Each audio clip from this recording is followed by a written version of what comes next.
Zac Brown has filed a federal lawsuit against Ryan Tedder, who is the frontman for the band OneRepublic. And it appears that the lawsuit revolves around a song that Brown wanted to release on his first solo album titled The Controversy.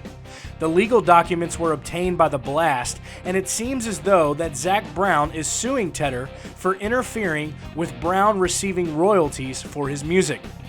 Now, in the legal documents, Brown described himself as a songwriter, performing artist, musician, and recording artist who performs under the name Zac Brown.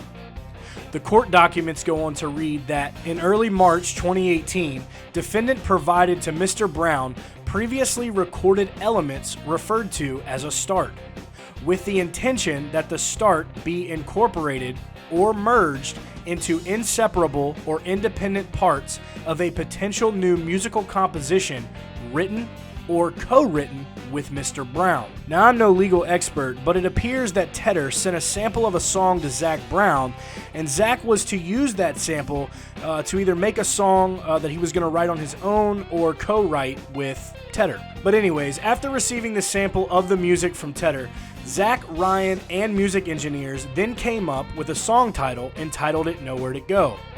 Now, over several months after receiving the sample, Brown apparently continued to work on the song, but seemed to not be able to get a hold of Ryan. Brown finished his composition of the song and then sent it to Tedder on June 3rd of 2019. Now, jumping back to the court documents obtained by The Blast, it appears that Tedder explained that he didn't realize Brown was pursuing the completion of Nowhere Left to Go. The documents read, "It was always understood and agreed that Mr. Brown had ultimate and sole control and discretion as to the elements to be included in and the completion and plaintiff's release of the Nowhere Left to Go recording and musical composition. However, in a sudden reversal from defendant's prior communications with Mr. Brown, defendant responded that he did not realize that Mr. Brown was pursuing the completion of the Nowhere Left to Go recording and that defendant had told Diplo, another songwriter and record producer, that Diplo could use the start to create a different sound recording." Well, Brown did finish the song and the remainder of his solo album, The Controversy.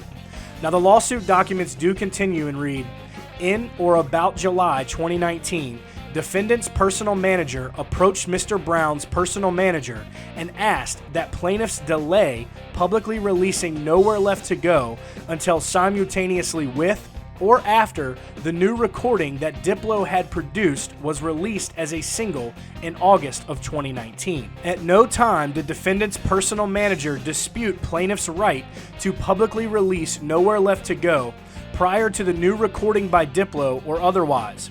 However, plaintiffs did not intend to release Nowhere Left to Go until the album on which it would appear was completed and did not anticipate that to occur until September 2019. The suit goes on to read, "In or about August 2019, defendant's personal manager contacted Mr. Brown's personal manager again and advised that the recording that Diplo had produced was not going to be released in August 2019 as originally planned, and asked that Mr. Brown further delay his release of Nowhere Left to Go.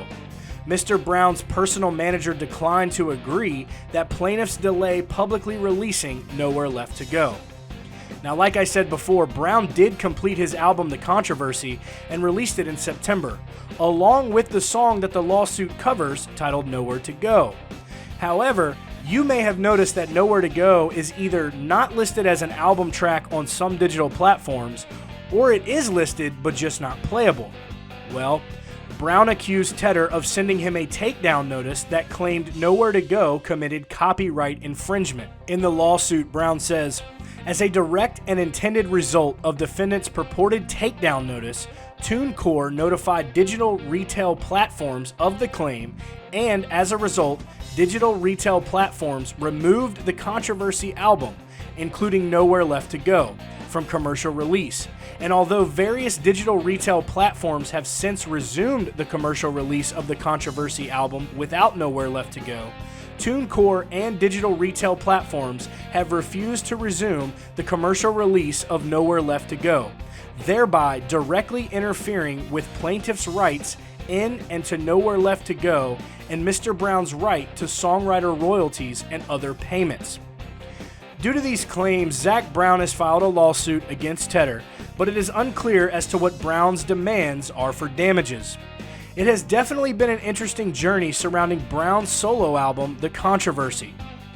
Well guys, that's it for today's video. Make sure you hit that subscribe button down at the bottom and turn those notifications on for breaking updates on your favorite country artist and all the news coming right out of Music City. Y'all stay country.